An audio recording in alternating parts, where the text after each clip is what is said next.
بسم الله الرحمن الرحيم والحمد لله رب العالمين والصلاة والسلام على رسول خير خلقه محمد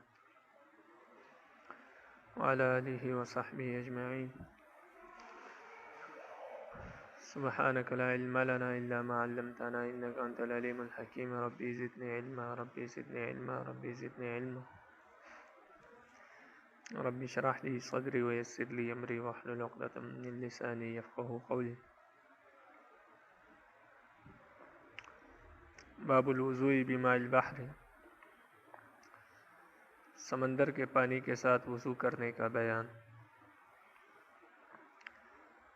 وبی قال حدثنا عبد الله بن مسلمة عن مالك عن صفوان بن سليم عن سعيد بن سلمة من آل ابن الأزرق قال إن المغيرة بن أبي بردة وهو من بني عبد الدار أخبره أنه سمع أبا هريرة۔ مغیرہ بن ابی بردہ بیان کرتے ہیں کہ انہوں نے ابو ہریرہ رضی اللہ تعالیٰ عنہ کو سنا، یقول، وہ فرما رہے تھے، سأل رجل رسول اللہ صلی اللہ علیہ وسلم، ایک شخص نے رسول اللہ صلی اللہ علیہ وسلم سے سوال کیا، فقال، اور کہا، یا رسول اللہ، اے اللہ کے رسول، انا نرکب البحر ونحمل معنا القلیل من الماء، ہم سمندر میں سفر کرتے ہیں اور ہم اپنے ساتھ تھوڑا سا پانی لیتے ہیں۔ فإن توضئ به عطشنا، اگر اس پانی کے ساتھ وضو کر لیا جائے تو ہم پیاسے رہ جائیں گے، یعنی جو پانی ہم نے ساتھ لیا ہوتا ہے اگر اس کے ساتھ ہم وضو کر لیں تو ہم پیاسے رہ جائیں گے، یعنی پیاس سے مر جائیں گے۔ افنتوضأ بماء البحر، کہ ہم سمندر کے پانی کے ساتھ وضو کر سکتے ہیں؟ وقال رسول اللہ صلی اللہ علیہ وسلم، رسول اللہ صلی اللہ علیہ وسلم نے فرمایا، هو الطہور ماؤہ الحل میتتہ، سمندر کا پانی پاک ہے اور اس کا مردار حلال ہے۔ مردار سے مراد مچھلی ہے۔ اور مردار کا کیا معنی ہے؟ تو مردار کا معنی یہ ہے کہ باقی جانور جب تک اس کو ذبح نہ کیا جائے تو وہ جانور حلال نہیں ہوتا۔ اگر وہ جانور کو آپ گلا گھوڑ کے مار دے یا اس کو اوپر چھت سے گرا دے یا کسی اور طریقے سے مار دے، لیکن اگر اس کو آپ ذبح نہیں کریں گے تو وہ جانور حلال نہیں ہوگا، ذبح کرنے کے ساتھ وہ حلال ہوگا۔ لیکن مچھلی ایسا جانور ہے کہ اس کے ذبح کرنے کے بغیر بھی یہ حلال ہو جائے گا۔ اگر آپ نے اس کا شکار کیا سمندر میں یا پانی سے باہر پھینک دیا اور پار وہ تڑپ تڑپ کے مر گئی تو اصولی طور پر تو وہ مردار ہے، اس لیے کہ وہ ذبح نہیں ہوئی۔ لیکن شریعت کہتی ہے کہ سمندر کا مردار یعنی مچھلی جو مردار ہو جائے وہ بھی حلال ہے۔ مردار کا مطلب جو ذبح نہ ہو، اصولی طور پر مردار ہے لیکن شریعت نے اس کو حلال قرار دیا ہے۔ تو الحل میتتہ، کہ سمندر کا مردار حلال ہے، اس کا یہ مطلب ہے کہ سمندر کی جو مچھلی ہے یا ویسے بھی جو بھی مچھلی ہے چاہے دریائی ہو، مچھلی جو ہے وہ بغیر ذبح کرنے کے بھی حلال ہے۔ اس لیے علماء مچھلی کو بغیر ذبح کے حلال سمجھتے ہیں۔ مچھلی کے لیے ذبح کرنے کی ضرورت نہیں، وہ بغیر ذبح کے بھی حلال ہوتی ہے، وہ اس حدیث کی بنا پر کہ الحل میتتہ۔ تو اس حدیث سے معلوم ہوا کہ سمندر کے پانی کے ساتھ اور کھارے پانی کے ساتھ وضو کرنا جائز ہے۔ باب الوضوء بالنبیذ، نبیذ کے ساتھ وضو کرنا۔ نبیذ کہتے ہیں کہ کھجوروں کا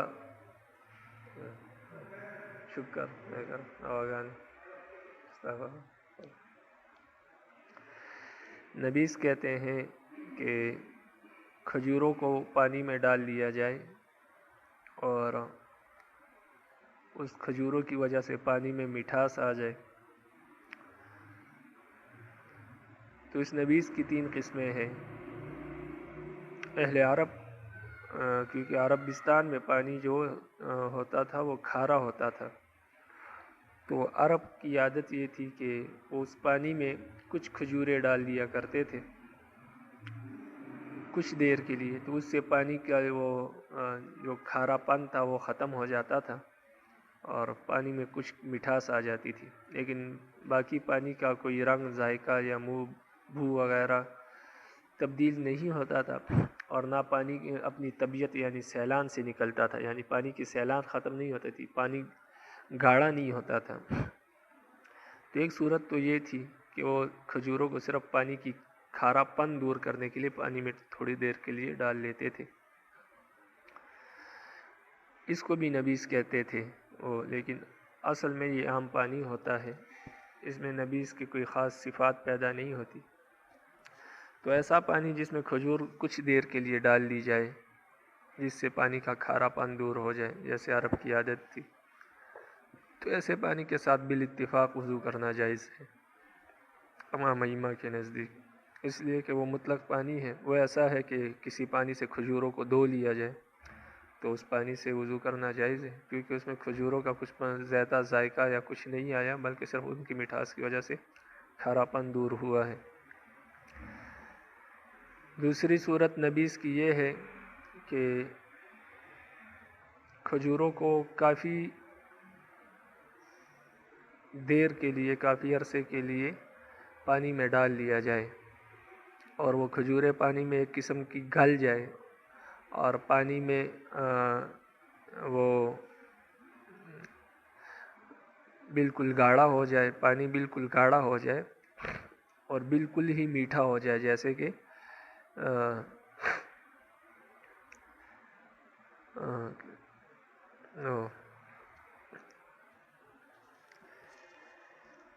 شکر کی طرح بالکل میٹھا ہو جائے اور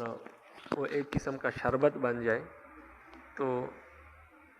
ایسے پانی کے ساتھ، ایسے نبیذ کے ساتھ تو وضو کرنا بالاتفاق ناجائز ہے۔ مثلا وہ ایک شیرہ بن جائے، جیسے کھجور کا شیرہ ہوتا ہے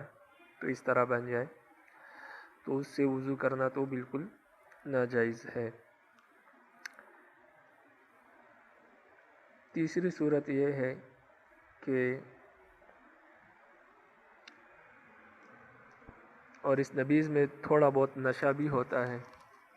تو اگر نشہ اس میں ہے تو پھر تو بالاتفاق ناجائز ہے، لیکن اگر نشہ نہیں ہے پھر بھی یہ صورتیں ہیں کہ وہ شیرہ ہے تو اس صورت میں بھی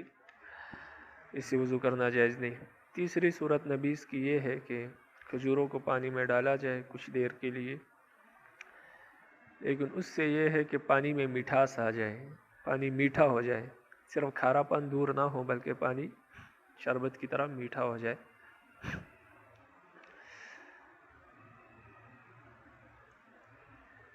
اور تھوڑا بہت گاڑھا بھی ہو جائے، تو اب اس نبیذ کی اس صورت سے وضو کرنا جائز ہے یا نہیں ہے، یعنی نہ تو یہ بالکل پانی کی طرح ہے اور نہ بالکل نبیذ کی طرح ہے کہ بالکل گاڑھا ہے، بلکہ تھوڑی بہت مٹھاس اس میں آ گئی ہے، شیرینی اس میں آ گئی ہے اور تھوڑا سا گاڑھا ہو گیا ہے، لیکن ہے پانی کی طرح ہی نظر آتا ہے۔ تو اس میں یہ ہے کہ علماء کے دو قول ہے، پہلا قول یہ ہے کہ اس سے وضو کرنا جائز ہے، لیکن دوسرا قول جو راجح قول ہے وہ یہ ہے کہ اس نبیذ سے بھی وضو کرنا جائز نہیں ہے۔ تو معلوم یہ ہوا کہ نبیذ کے ساتھ وضو کرنا بالکل جائز نہیں۔ باقی جن حدیثوں میں نبیذ سے وضو کرنے کا بیان ہے تو اس سے وہ نبیذ کی پہلی قسم مراد ہے جو ہم نے بتائی کہ وہ پانی میں اس لیے ڈالا جائے، کھجور اس لیے ڈالی جائے کہ اس سے پانی کا کھارا پن دور ہو جائے اور پانی میٹھا ہو جائے، یعنی اس طرح میٹھا نہیں کہ بالکل شربت کی طرح، لیکن اس کا جو کھارا پن ہوتا ہے وہ دور ہو جائے اور پینے کے قابل ہو جائے۔ تو عرب کی عادت تھی کیونکہ ان کا پانی کھارا ہوتا تھا، تو لیکن باقی پانی میں کوئی گاڑھا پن نہیں آتا اس سے اور نہ اس میں کوئی زیادہ مٹھاس آتی ہے، تو وہ تو بالکل مطلق پانی کی طرح ہے، تو اس سے وضو کرنا جائز ہے۔ تو یہ حدیثوں میں جو اس نبیذ کا ذکر آیا ہے اس سے یہی قسم مراد ہے، یہ پہلی قسم مراد ہے۔ اور جن حدیثوں میں نبیذ کے ساتھ وضو کرنے سے منع کیا گیا ہے، یعنی نبیذ کے ساتھ وضو کرنا اور نبیذ سے غسل کرنے سے جو منع کا بیان ہے، وہ آخری دو قسمیں جو ہے ہم نے بیان کی وہ مراد ہے کہ ان دو قسموں سے منع ہے حدیثوں میں کہ اس سے وضو اور غسل نہ کیا جائے، اور جن حدیثوں میں اجازت ہے اس سے پہلی قسم مراد ہے۔ تو لہٰذا حدیثوں میں کوئی تعارض نہیں، تعارض کے لیے ضروری ہے کہ ایک ہی چیز کے بارے میں دو الگ الگ حکم ہو، لیکن یہاں پر تو چیز ہی الگ الگ ہے. جس کے جواز کا حکم ہے وہ الگ نبیذ ہے اور وہ بالکل پانی کی طرح ہوتا ہے، اس کے ساتھ وضو اور غسل جائز ہے. اور جس نبیذ سے منع کیا گیا ہے یعنی اس سے وضو اور غسل نہ کیا جائے وہ ایک الگ قسم ہے نبیذ کی، اور اس سے وضو غسل کرنا جائز نہیں ہے. ابھی آپ حدیثوں کو دیکھیں. وَبِي قَالَ حَدَّثَنَا حَنَّادٌ وَسُلَيْمَانُ بْنُ داود. مجھ سے حدیث بیان کی حناد نے اور سلیمان بن داود العتکی نے، یعنی امام ابو داود کے دو اساتذہ ہیں. قال حدثنا، ان دونوں نے حدیث روایت کی ہے شریک سے. اس شریک کو آپ ذہن میں رکھے اور حناد اور سلیمان کو بھی ذہن میں رکھے، آگے جا کے اس کی کچھ تشریح آئے گی. شریک روایت کرتے ہیں ان ابی فزارہ ان ابی زید، اور ابو فزارہ ابو زید سے روایت کرتے ہیں. یہ ابو زید کو بھی آپ ذہن میں رکھیں. ان عبداللہ بن مسعود، و عبداللہ بن مسعود سے روایت کرتے ہیں ان نبی صلی اللہ علیہ وسلم، کہ نبی کریم صلی اللہ علیہ وسلم قال لہو، کہ نبی کریم صلی اللہ علیہ وسلم نے ان کو کہا، یعنی عبداللہ بن مسعود رضی اللہ عنہ کو کہا، لیلۃ الجن، لیلۃ الجن کے دن، رات، لیلۃ الجن کے رات، ما فی اداوتی کا، آپ کے چھاگل میں کیا ہے. چھاگل کہتے ہیں چمڑے سے جو چھوٹا سا برتن بنایا جائے جس میں پانی کے لیے چمڑے سے برتن بنایا جاتا ہے، جس سے پانی جس میں رکھا جاتا ہے اور پھر اس سے پیا جاتا ہے، اس کو چھاگل کہتے ہیں، جو چمڑے کا بنا ہوتا ہے. تو آپ صلی اللہ علیہ وسلم نے پوچھا فی اداوتی کا، اے عبداللہ آپ کے چھاگل میں کیا ہے. قال، تو عبداللہ بن مسعود رضی اللہ عنہ نے فرمایا نبیذ، نبیذ ہے. قال تمرۃ طیبۃ، یہ تو پاک کھجور ہے. وماء طہور، اور پاک پانی ہے. یعنی یہ کھجوریں بھی پاک ہے جو آپ نے پانی میں ڈالی ہے، اور پانی بھی پاک ہے، تو لہٰذا اس سے وضو بھی کیا جا سکتا ہے. اور اس سے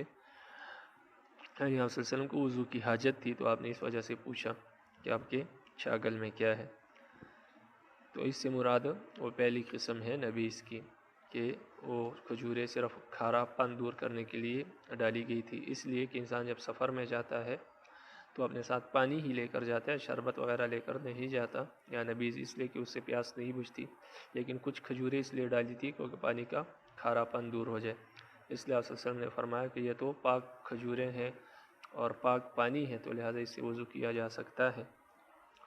باقی یہ جو ساری تفصیل ہم نے بیان کی یہ صرف نبیذ تمر کے بارے میں، یعنی کھجور کی نبیذ کے بارے میں ہے. کھجور کے علاوہ جو باقی چیزوں کا نبیذ ہے اس سے تو بالاتفاق وضو کرنا جائز نہیں ہے. لیکن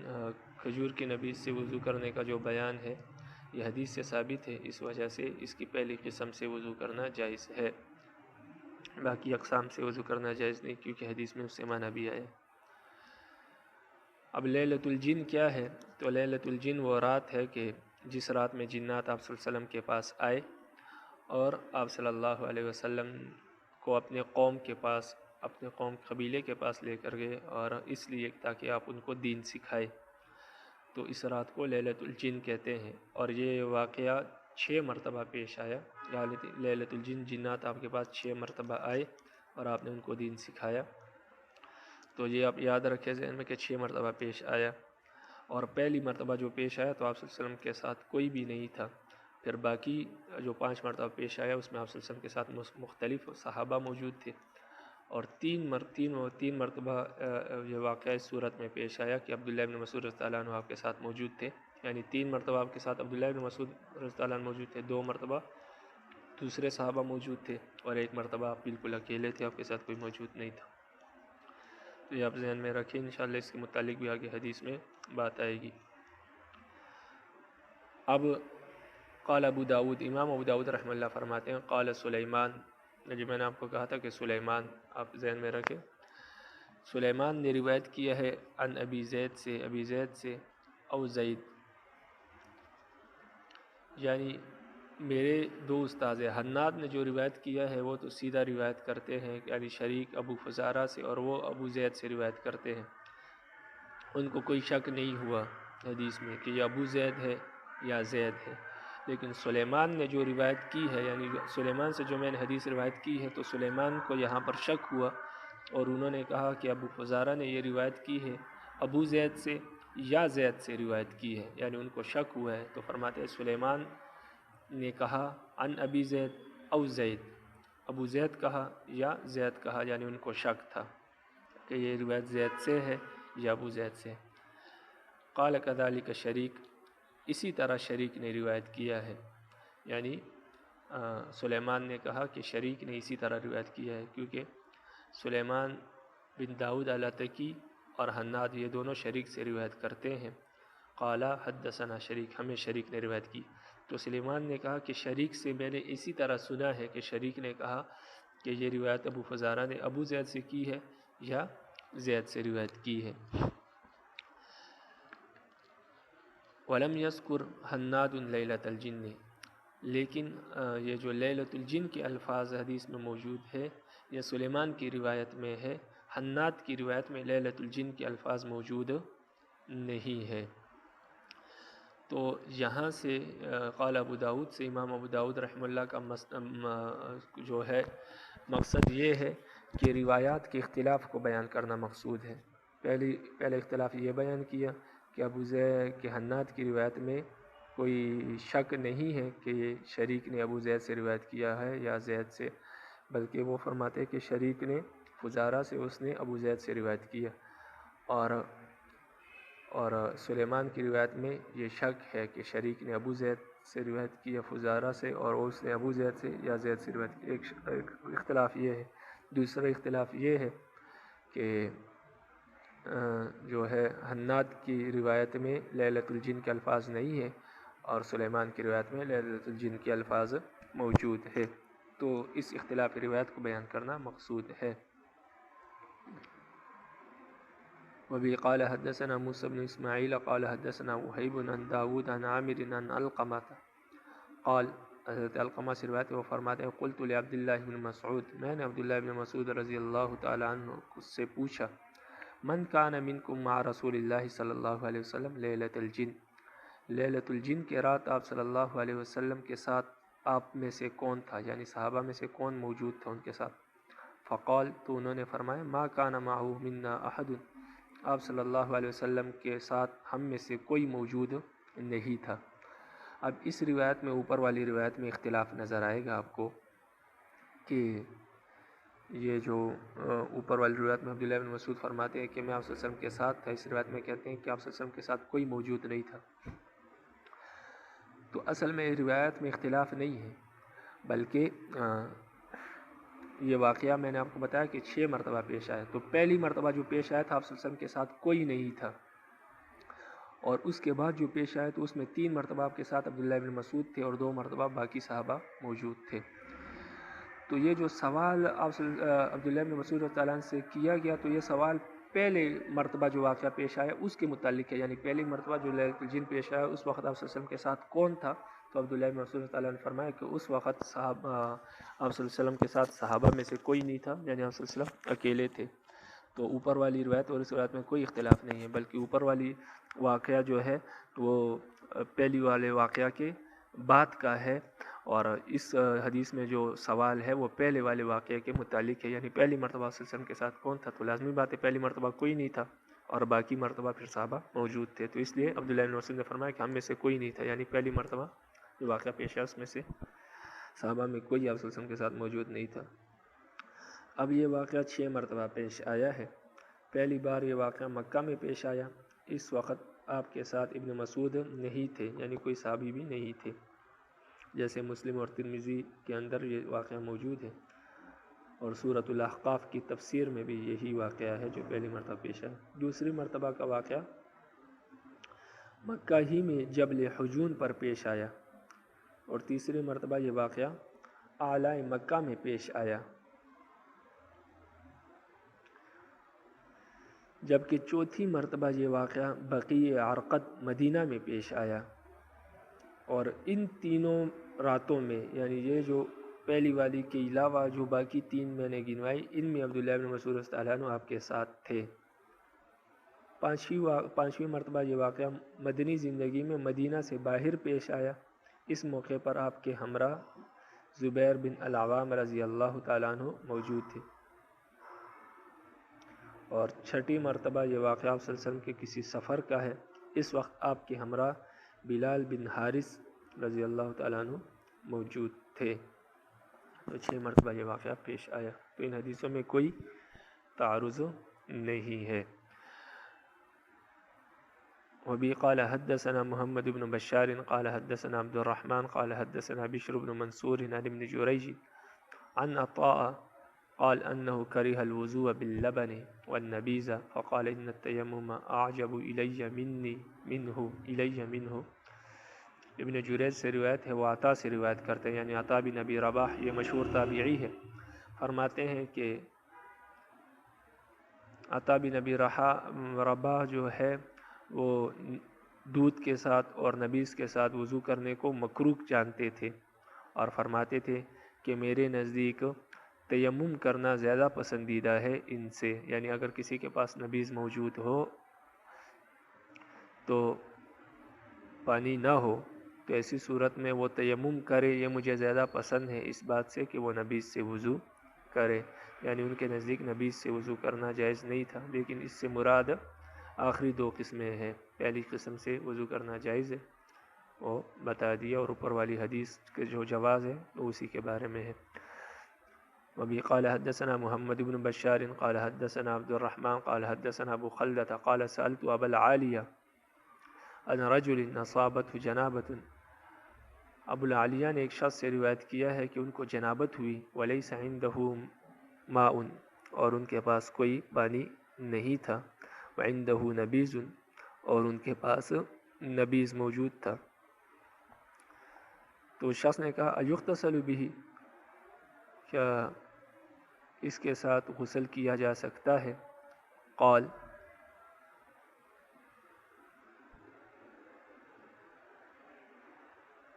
تو آپ نے فرمایا کہ نہیں، اس کے ساتھ غسل نہیں کیا جا سکتا، یعنی اس نبیذ کے ساتھ غسل کرنا جائز نہیں ہے. تو اس سے بھی آخری 2 قسمیں مراد ہے.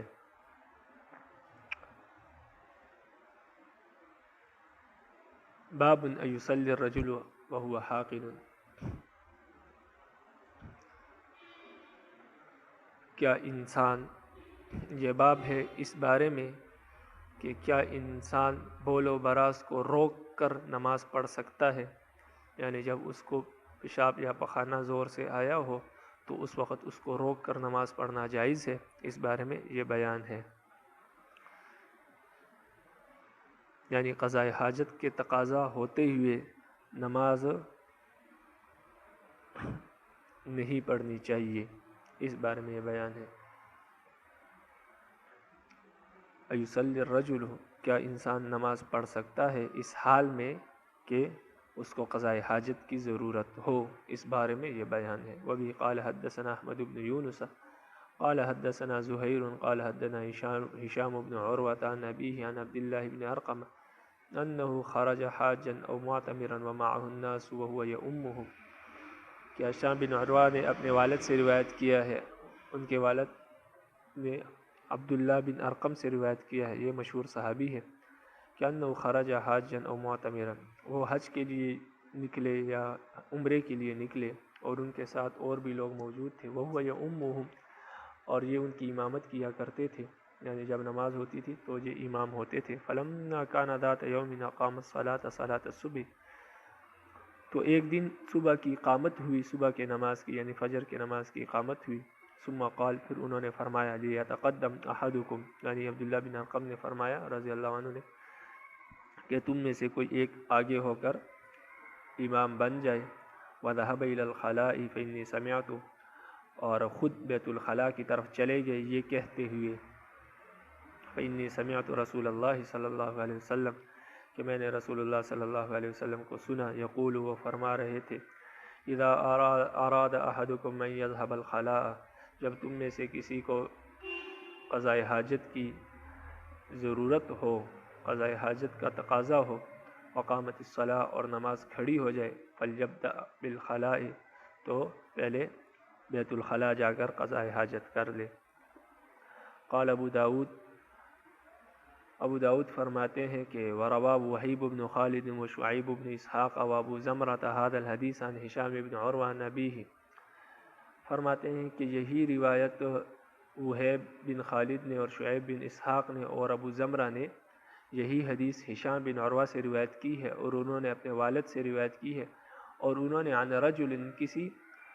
دوسرے بندے کا اس میں کیا کیا ہے، اضافہ کیا ہے، عن رجل کہہ کر، اور اس شخص نے حدثہ عن عبداللہ بن ارقم، انہوں نے عبداللہ بن ارقم سے روایت کی ہے۔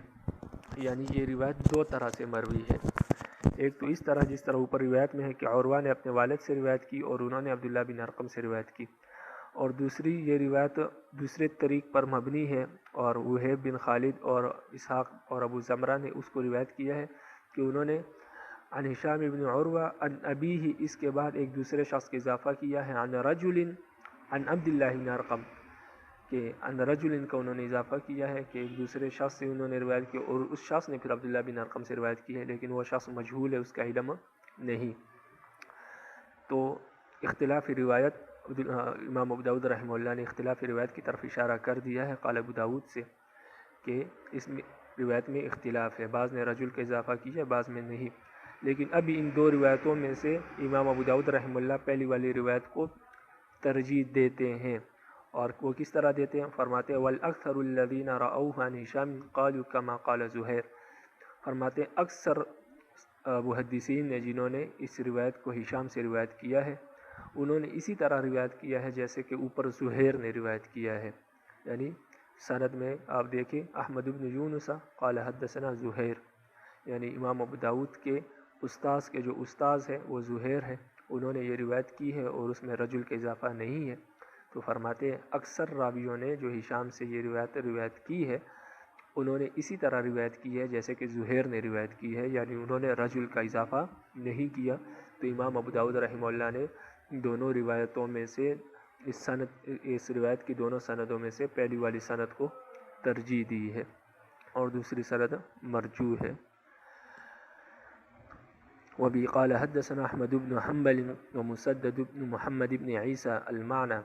فرماتے ہیں کہ ہم سے یہ حدیث احمد بن حنبل نے اور مسدد بن محمد بن عیسیٰ نے بیان کی ہے، المعنى حدیث بالمعنی روایت کی ہے، یعنی دونوں روایتوں کا، دونوں حضرات نے جو حدیث روایت کی ہے وہ ہم معنی ہے، معنی دونوں کا ایک ہے لیکن الفاظ میں فرق ہے، المعنی کا یہ مطلب ہے۔ قالو، وہ دونوں حضرات فرماتے ہیں کہ حدثنا یحیی بن سعید، ہمیں یحییٰ بن سعید نے روایت کی، انہوں نے ابی حضرت قال حدثنا عبداللہ ابن محمد قال ابن عیسیٰ فی حدیث ابن ابی بکر ثم اتفقوا اخو القاسم ابن محمد قال كنا عند عائشہ رضی اللہ تعالی عنہ، فرماتے ہیں کہ ہم حضرت عائشہ رضی اللہ تعالی عنہ کے پاس موجود تھے، یعنی ابو القاسم بن محمد فرماتے ہیں کہ ہم حضرت عائشہ رضی اللہ عنہ کے پاس موجود تھے، فجیء بطعامها، تو ان کے پاس کھانا لایا گیا، فقام القاسم یصلی، تو قاسم کھڑے ہو گئے، یعنی قاسم کے بھائی اور قاسم یہ دونوں حضرات موجود تھے، تو قاسم کھڑے ہو گئے، یصلی، اور نماز پڑھنی شروع کر دی، یعنی نماز پڑھنے کے لیے کھڑے ہو گئے، فقالت، تو حضرت عائشہ رضی اللہ عنہ نے فرمایا سمعت رسول اللہ صلی اللہ علیہ وسلم، میں نے رسول اللہ صلی اللہ علیہ وسلم کو سنا، یقول، آپ فرما رہے تھے، لا یصلی بحضرت الطعام، کھانا جب حاضر ہو جائے تو اس وقت نماز نہ پڑھی جائے، ولا وهو یدافعہ الاخبثان، اور نہ اس صورت میں نماز پڑھی جائے کہ جب انسان کو بول و براز نے زور دیا ہو، یعنی بول و براز زور سے آیا ہو تو اس وقت بھی نماز نہیں پڑھنی چاہیے، اور جب کھانا حاضر ہو جائے تو اس وقت بھی نماز نہیں پڑھنی چاہیے۔ وبی قال حدثنا محمد بن عیسیٰ قال حدثنا ابن عیاش عن حبیب بن صالح عن زید بن شریح الحضرمی عن ابی حی المؤذن عن ثوبان قال قال لی رسول اللہ صلی اللہ علیہ وسلم، حضرت ثوبان رضی اللہ عنہ فرماتے ہیں کہ مجھے رسول اللہ صلی اللہ علیہ وسلم نے فرمایا، ثلاث لا یحل لأحد ان یفعلہن، تین کام ایسے ہے کہ کسی بندے کے لیے یہ حلال نہیں کہ وہ تین کام کرے، لا یؤم رجل قوما فیخص نفسہ بالدعاء دونہم، کوئی ایسا شخص کسی قوم کی امامت نہ کرے جو اپنے آپ کے لیے ہی دعا کرے اور باقی مقتدیوں اور امت کے لیے دعا نہ کرے. فَإِن فَعَلَ فَقَدْ خَانَهُمْ، اگر وہ ایسا کرے یعنی امامت کرے اور پھر صرف اپنے لیے دعا کرے، فَقَدْ خَانَهُمْ، تو اس امام نے، اس شخص نے ان مقتدیوں سے خیانت کی. وَلَا يَنظُرُ فِي عَقْرِ بَيْتٍ، اور نہ کوئی شخص کسی دوسرے کے گھر کے اندر جھانکے، کوئی شخص کسی کے گھر کے اندر نہ دیکھے قبل ان یستأذن، اجازت لینے سے پہلے، یعنی فَإِن فَعَلَ فَقَدْ خَلَا، اگر اس نے ایسا کیا یعنی بغیر اجازت کے کسی کے گھر کے اندر دیکھا، فقط دخل، تو وہ شخص اس گھر کے اندر داخل ہو گئے. یعنی بغیر اجازت کے کسی کے گھر کے اندر دیکھنا ایسا ہی ہے کہ گویا بغیر اجازت کے کسی کے گھر کے اندر داخل ہو گئے. وَلَا يُصَلَّى وَهُوَ حَقِنٌ حَتَّى يَتَخَفَّفَ، اور نہ نماز پڑھی جائے اس حالت میں کہ انسان کو بول و براز نے زور دیا ہو. حَتَّى يَتَخَفَّفَ، یہاں تک کہ وہ ہلکا ہو جائے، یعنی بول و براز کر کے ہلکا ہو جائے تب نماز پڑھے. وَبِهِ قَالَ حَدَّثَنَا محمود بن خالد السلمی، ان حالات میں نماز پڑھنا مکروہ تحریمی علماء نے لکھا ہے کہ ان حالات میں نماز نہ پڑھی جائے، مکروہ تحریمی. اگر کسی نے پڑھی تو دوبارہ اعادہ کر لیا جائے، یعنی جب اس کو بول و براز بہت زور سے آیا ہو تو ایسی صورت میں نماز پڑھنے کے بعد اس کا دوبارہ اعادہ کر لے. ویسے تو پڑھنی ہی نہیں چاہیے کہ مکروہ تحریمی ہے، انسان اسے گناہ گار ہوگا. وَبِهِ قَالَ حَدَّثَنَا محمود بن خالد السلمی قال حدثنا احمد بن علی قال حدثنا ثور عن زید بن شریح الحضرمی عن ابی حی المؤذن عن ابی ہریرہ عن النبی صلی اللہ علیہ وسلم. ابو ہریرہ رضی اللہ عنہ سے روایت ہے، وہ نبی کریم صلی اللہ علیہ وسلم سے روایت کرتے ہیں. قال، فرمایا کہ لا يحل لرجل یؤمن باللہ والیوم الآخر ان یصلی وهو حقن حتی یتخفف. نبی کریم صلی اللہ علیہ وسلم سے روایت ہے، فرماتے ہیں کہ کسی مرد کے لیے جائز نہیں ہے جو اللہ پر اور آخرت کے دن پر ایمان لاتا ہو کہ وہ اس حالت میں نماز پڑھے کہ وہ بول براز کو روکنے والا ہو. حتی یتخفف، یہاں تک کہ وہ ہلکا ہو جائے. ثم ساق نحوہ علی ھذا اللفظ، پھر اس حدیث کو اسی طرح انہوں نے چلایا علی ھذا اللفظ، ان الفاظ کے ساتھ. فرمایا ولا یحل لرجل یؤمن باللہ والیوم الآخر ان یؤم قوما الا باذنہ. اسی طرح کسی شخص کے لیے اجازت حلال نہیں ہے جو اللہ اور آخرت کے دن پر ایمان لاتا ہو کہ وہ کسی قوم کی امامت کرے مگر ان کی اجازت کے ساتھ. ولا یختص نفسہ بدعوۃ دونہم، اور نہ ایسا کرے کہ اپنے آپ کو دعا کے ساتھ خاص کرے، دونہم مقتدیوں کو چھوڑ کر، یعنی صرف اپنے لیے دعا کرے، مقتدیوں کے لیے نہ کرے. فإن فعل فقد خانہم، اگر وہ ایسا کرے تو اس نے ان لوگوں سے خیانت کی. قال ابو داود، امام ابو داود فرماتے ہیں وَهَذَا مِن سُنَنِ أَهْلِ الشَّامِ لَمْ يُشْرِكْهُمْ فِيهَا أَحَدٌ، یہ جو دونوں حدیثیں ہیں یہ اہل شام کی حدیثوں میں سے ہے اور ان کے ساتھ ان حدیثوں میں کوئی شریک نہیں ہے. یعنی یہ جو حدیث ابو ہریرہ رضی اللہ عنہ کی ہم نے ابھی بیان کی، ایک یہ اور جو اس سے پہلے ایک حدیث گزری ہے، اس کے جو تمام راوی ہے، جتنے بھی راوی ہے وہ شامی ہے، شام کے رہنے والے ہیں، شام سے ان کا تعلق ہے. اس میں کسی دوسرے شہر یا کسی دوسرے ملک سے تعلق رکھنے والا کوئی راوی نہیں ہے. تو امام ابو داؤد اس کی تعیین کر رہے ہیں کہ یہ جو حدیثیں ہیں، ہاذا یعنی ہاذا سے مراد یہ دونوں حدیثیں من سنن اہل شام، یہ اہل شام کے حدیثوں میں سے ہے. لم یشرک فیہا احد، اس میں کوئی دوسرا بندہ، کوئی شخص ان کے ساتھ شریک نہیں ہے، یعنی ان دونوں حدیثوں کے جتنے بھی راوی ہیں وہ شامی ہیں اور شام سے تعلق رکھتے ہیں. اس کی طرف اشارہ ہے. باب ما یجزی من الماء فی الوضوء، یہ باب ہے اس بارے میں کہ وضو کے لیے کتنا پانی کافی ہے، وضو کے لیے کتنا پانی کافی ہے، اس کے بارے میں یہ باب ہے. ابھی قال حدثنا محمد بن کثیر قال حدثنا حمام عن قتادة عن صفیہ بنت شیبۃ عن عائشہ رضی اللہ تعالی عنہا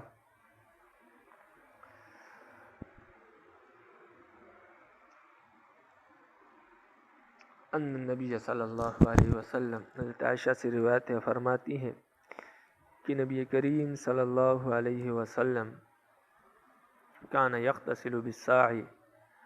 وہ ایک سا کے ساتھ غسل کیا کرتے تھے، ایک سا پانی کے ساتھ غسل کیا کرتے تھے، وَيَتَوَضَّأُ بِالْمُدِّ اور ایک مد پانی کے ساتھ وضو کیا کرتے تھے۔ قال ابو داود رواہ ابان عن قتادہ قال سمعت صفیہ۔ امام ابو داود کی اس روایت کو قال ابو داود کو سمجھنے سے پہلے ایک بات سمجھ لیں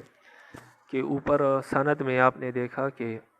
محمد ابن کثیر قال حدثنا حمام عن قتادہ عن صفیہ، یہ صفیہ جو ہے یہ صحابیہ ہے اور قتادہ روایت کرتے ہیں صفیہ سے، تو قتادہ جو ہے یہ مدلس ہے۔ مدلس یعنی یہ کبھی کبھار اپنے استاذ کی نام کو چھوڑ کر اپنے استاذ کے استاذ کا نام ذکر کر دیتے ہیں، یعنی اپنے استاذ کا نام چھپا لیتے ہیں روایت کرتے وقت، اور ایسے راوی کو مدلس راوی کہتے ہیں۔ اور جو مدلس راوی ہے اس کے بارے میں اصول حدیث میں قاعدہ یہ ہے کہ مدلس راوی کی عن روایت معنعنہ جو ہے، یعنی جو روایت عن کے ساتھ کی گئی ہو، جیسے یہ روایت ہے عن قتادہ عن صفیہ بنت شیبہ عن عائشہ، تو یہ حضرت قتادہ کی روایت ہے اور عن کے ساتھ ہے، اس روایت کو معنعنہ کہتے ہیں۔ تو مدلس راوی کی روایت معنعنہ قابل قبول نہیں ہے، یعنی قابل عمل نہیں ہے، اس پر عمل نہیں کیا جا سکتا، اس سے مسئلہ ثابت نہیں کیا جا سکتا۔ تو اب اس روایت پر یہ اعتراض ہے کہ یہ قتادہ سے روایت ہے اور عنان کے ساتھ ہے، حدیث معنعنہ ہے، تو لہٰذا حضرت قتادہ کی جو یہ روایت ہے یہ قابل قبول نہیں ہے، اس لیے کہ قتادہ کا جو سماع ہے وہ صفیہ سے ثابت نہیں۔ تو معلوم ہوا کہ قتادہ اس روایت کو جو صفیہ سے روایت کر رہے ہیں اس میں ان کے درمیان کوئی دوسرا واسطہ ہے، یعنی قتادہ تک کوئی استاذ ہے جس سے قتادہ نے حدیث سنی اور اس نے صفیہ سے سنی، لیکن قتادہ نے اس کا نام چھپا لیا ہے، حذف کر دیا ہے، ختم کر لیا ہے، تو لہٰذا یہ حدیث قابل قبول نہیں۔ تو امام ابو داود جو ہے وہ اس کا جواب دے رہے ہیں کہ یہی روایت ابان نے بھی قتادہ سے روایت کی ہے اور اس میں قتادہ نے عن کا ذکر نہیں کیا، کیونکہ عن میں دونوں احتمال ہے کہ استاذ سے روایت کیا ہے یا استاذ کا نام چھپا کر اپنے اس کے استاذ سے روایت کیا ہے، تو حدیث عنعنہ تو قبول نہیں ہے، لیکن یہی روایت ابان نے قتادہ سے کی ہے اور اس میں قتادہ کے الفاظ یہ ہے کہ سمعت صفیہ تھا، میں نے صفیہ کو خود سنا، اور انہوں نے حضرت عائشہ سے روایت کیا ہے۔ تو اس سے معلوم ہوا کہ حضرت قتادہ کا جو سماع ہے وہ صفیہ سے ثابت ہے، اس لیے کہ وہ سمعت کے ساتھ روایت کر رہے ہیں، اور سمعت کے ساتھ محدث تب ہی روایت کرتا ہے جب اس نے وہ روایت اس شخص سے سنی ہو جس کے بارے میں وہ کہہ رہا ہے کہ سمعت، وگرنہ اگر سمعت کہہ کر، جیسے اس نے کہا کہ سمعت صفیہ تو میں نے صفیہ سے سنا ہے، اگر اس نے صفیہ سے سنا نہ ہو تو پھر یہ راوی جھوٹا ہوگا، اور جھوٹے راوی کی کوئی روایت قابل قبول نہیں، حالانکہ قتادہ ایسا نہیں ہے، وہ صرف مدلس ہے، باقی اس میں راوی ہونے کے تمام جو ہے شروط ہے، شرائط ہے، وہ پائے جا رہے ہیں، اس لیے قتادہ کی بہت ساری روایات جو ہے قابل قبول ہے۔ تو یہاں پر سمعت صفیہ اس نے کہہ کر امام ابو داود رحمہ اللہ نے وہ اعتراض ختم کر دیا کہ یہ حدیث معنعن تو ہے قتادہ سے، لیکن اس روایت میں قتادہ مدلس نہیں ہے، اس نے صفیہ اور اپنے درمیان کوئی واسطہ ایسا نہیں ہے جس کو اس نے چھپایا ہو، بلکہ دوسری روایت میں تو قتادہ نے خود تصریح کی ہے کہ سمعت صفیہ تو میں نے صفیہ سے یہ روایت سنی ہے، تو لہٰذا قتادہ کا جو سماع ہے وہ صفیہ سے ثابت ہے، اس وجہ سے قتادہ کی روایت جو عن کے ساتھ ہو اور صفیہ سے ہو وہ بھی قابل قبول ہوگی، اس لیے کہ اس روایت میں قتادہ مدلس نہیں ہے بلکہ ان کا سماع ثابت ہے صفیہ سے۔ تو امام ابو داود رحمہ اللہ فرماتے ہیں قال ابو داود، امام ابو داود فرماتے ہیں رواہ ابان، اس روایت کو ابان نے بھی روایت کیا ہے قتادہ سے، اور قال قتادہ فرماتے ہیں سمعت صفیہ، میں نے یہ حدیث صفیہ سے سنی ہے۔ تو اس روایت سے، اس عبارت سے امام ابو داود کا مقصد قتادہ کی روایت کی صحت واضح کرنا ہے اور قتادہ کی تدلیس کو دور کرنا ہے اس روایت میں۔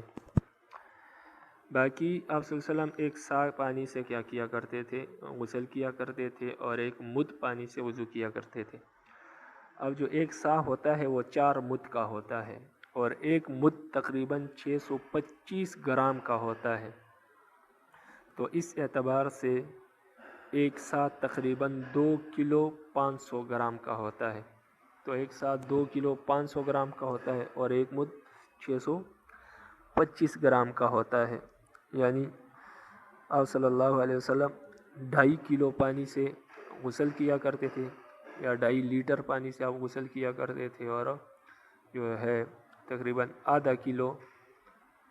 لیٹر پانی سے آپ صلی اللہ علیہ وسلم وضو کیا کرتے تھے۔ وبه قال حدثنا احمد بن محمد بن حنبل قال حدثنا هشيم قال اخبرنا يزيد بن ابي زياد عن سالم بن ابي الجعد عن جابر قال كان النبي صلى الله عليه وسلم يغتسل بالساع ويتوضا بالمد، کہ نبی کریم صلی اللہ علیہ وسلم ایک سا پانی کے ساتھ غسل کیا کرتے تھے اور ایک مد پانی کے ساتھ وضو کیا کرتے تھے۔ وبه قال حدثنا محمد بن بشار قال حدثنا محمد بن جعفر قال حدثنا شعبة عن حبيب الأنصاري قال سمعت عباد بن تمیم عن جدته وهي ام عمارہ سے روایت ہے، وہ فرماتی ہے کہ ان نبی صلی اللہ علیہ وسلم توضا، نبی کریم صلی اللہ علیہ وسلم نے وضو کا ارادہ کیا، یعنی وضو کرنے لگے، فوتی بإناء فیہ ماء قدر ثلثی المد، تو ان کے پاس ایک برتن لایا گیا جس میں 1/3 مد پانی تھا، یعنی مد سے بھی کم 1/3 مد تھا، مد کے 4 حصے کیے جائیں تو اس میں سے 3 حصے پانی تھا، وبی اس کو 1/3 کہتے ہیں۔ وبی قال حدثنا محمد بن صباح البر قال حدثنا شریک عن عبد الله بن عیسى عن عبد الله بن جبر عن انس قال كان النبي صلی اللہ علیہ وسلم يتوضأ بإناء يسع رجلين، نبی کریم صلی اللہ علیہ وسلم وضو کیا کرتے تھے ایسے برتن کے ساتھ جس میں 2 رطل پانی آتا تھا، ويغتسل بالساع، اور ایک سا پانی کے ساتھ آپ صلی اللہ علیہ وسلم غسل کیا کرتے تھے۔ اب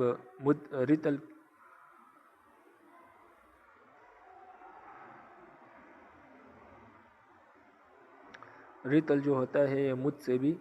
کم ہوتا ہے، یعنی ایک مد جو ہوتا ہے وہ 1 رطل یعنی 2.25 رطل کا ایک مد ہوتا ہے، 2.25 رطل کا، تو رطل گویا کہ مد سے بھی آدھا یا آدھے مد پانی سے آپ صلی اللہ علیہ وسلم گویا کہ وضو کیا کرتے تھے۔ اور امام ابو حنیفہ رحمہ اللہ کا قول یہ ہے کہ مد اور رطل ایک ہی ہے، یعنی مد اور رطل بھی 625 گرام کا ہوتا ہے اور مد بھی 625 گرام کا ہوتا ہے، تو ان کے نزدیک مد اور رطل ایک ہی چیز ہے، نام میں اختلاف ہے۔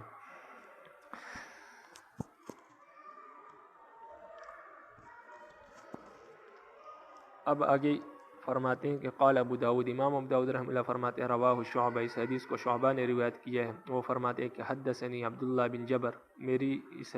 کتاب میں عبداللہ بن جبر ہے لیکن اصل میں یہاں پر یہ الفاظ ہے قال حدثنی عبداللہ بن جابر ہے، اگر کسی کی کتاب میں میری کتاب کی طرح غلطی ہے تو اس کو درست کر لے کہ حدثنی عبداللہ بن جابر قال سمعت انسا، میں نے انس رضی اللہ عنہ، وہ فرماتے کہ میں نے انس رضی اللہ عنہ کو سنا، الا انہ قال، لیکن ان کی روایت میں کیونکہ اوپر والی حدیث بھی جو ہے وہ انس رضی اللہ عنہ سے روایت ہے لیکن اس کے الفاظ یہ ہے، لیکن شعبہ کی روایت کے فرماتے ہیں کہ الفاظ یہ ہے کہ وہ فرماتے کہ میں نے انس رضی اللہ عنہ کو سنا، الا مگر یہ ہے کہ انہ قال، انہوں نے فرمایا کہ یتوضؤ بمکوک، کہ نبی کریم صلی اللہ علیہ وسلم نے مکوک کے ساتھ وضو کیا، ولم یذکر رطلین، اور انہوں نے رطلین کا ذکر نہیں کیا، یعنی اس روایت اور اس روایت میں فرق یہ ہے کہ اس روایت میں انس رضی اللہ عنہ مکوک کا ذکر کرتے ہیں، رطلین کا ذکر نہیں کرتے، اور اوپر والی حدیث میں آپ حضرت انس رضی اللہ عنہ ذکر کرتے ہیں کہ آپ صلی اللہ علیہ وسلم نے ایسے برتن کے ساتھ وضو کیا جس میں 2 رطل پانی تھا۔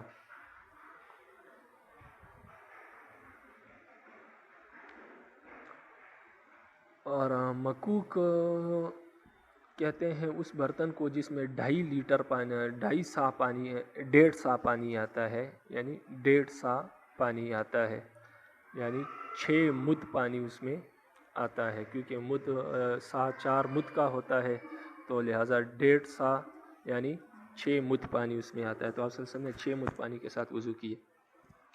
اس دوسری روایت کو رواہ شعبہ قال ابو داود رواہ شعبہ، یہاں سے امام ابو داود رحمہ اللہ کا مقصد یہ ہے کہ دونوں روایات میں اختلاف بیان کرنا ہے،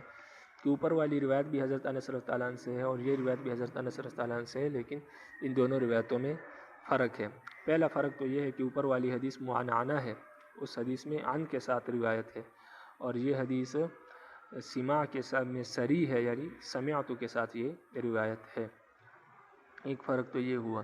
دوسرا فرق یہ ہے کہ اوپر والی حدیث میں قال حدثنا شریک عن عبداللہ ابن عیسیٰ عن عبداللہ ابن جابر ہے، کہ عبداللہ روایت کرتے ہیں اپنے والد عیسیٰ سے، اور وہ روایت کرتے ہیں اپنے والد عبداللہ سے، اور وہ روایت کرتے ہیں جبر سے، یعنی اس میں عبداللہ اپنے والد سے روایت کرتے ہیں عیسیٰ سے، عبداللہ بن عیسیٰ اپنے والد سے روایت کرتے ہیں، یعنی اس صورت میں اس حدیث میں عبداللہ کے جو والد ہے وہ عیسیٰ ہے اور عیسیٰ کے والد عبداللہ ہے، لیکن شعبہ والی روایت میں جو ہے عبداللہ بن عبداللہ، اس میں عبداللہ کے جو والد ہے وہ عبداللہ ہے، یعنی دادا کی طرف نسبت ہے، عیسیٰ اپنے والد جو ہے عیسیٰ ان کو بیچ سے حذف کر دیا گیا ہے، تو اوپر والی حدیث میں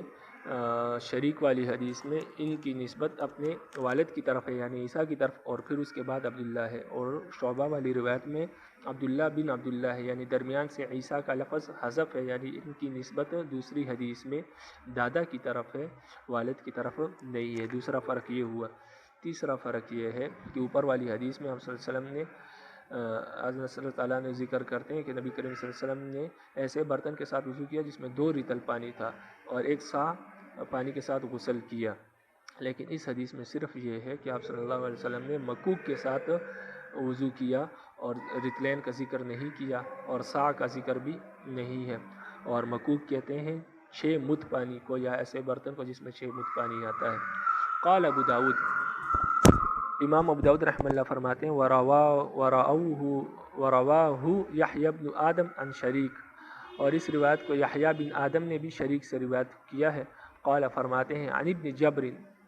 بن عتیق، وہ جبر بن عتیق سے روایت کرتے ہیں، یعنی قال ابو داود، یہاں سے امام ابو داود کا مقصد یہ ہے کہ ایک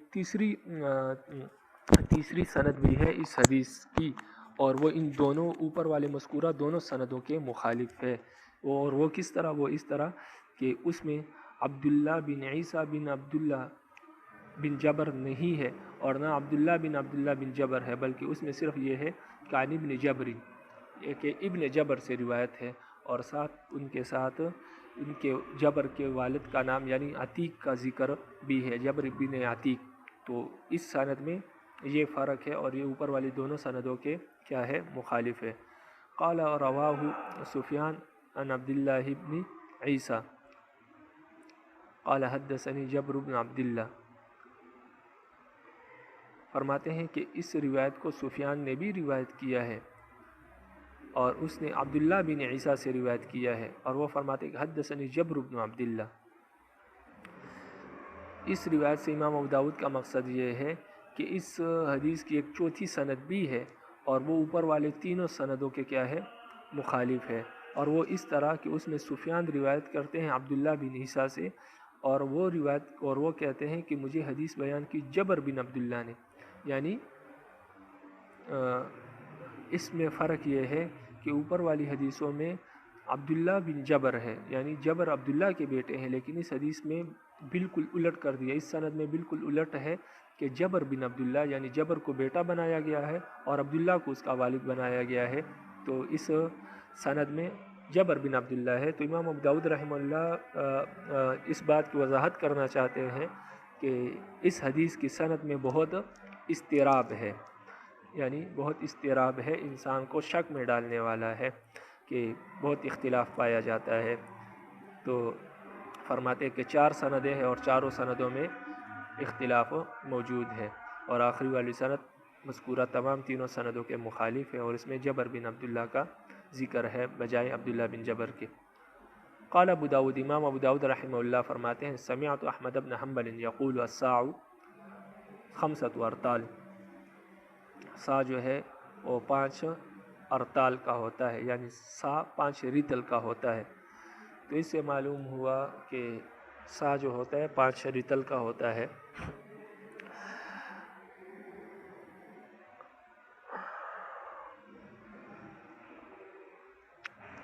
اس روایت سے امام ابو داود رحمہ اللہ سا میں جو اختلاف ہے، سا میں اختلاف ہے، مختلف علماء کے مختلف قول ہے،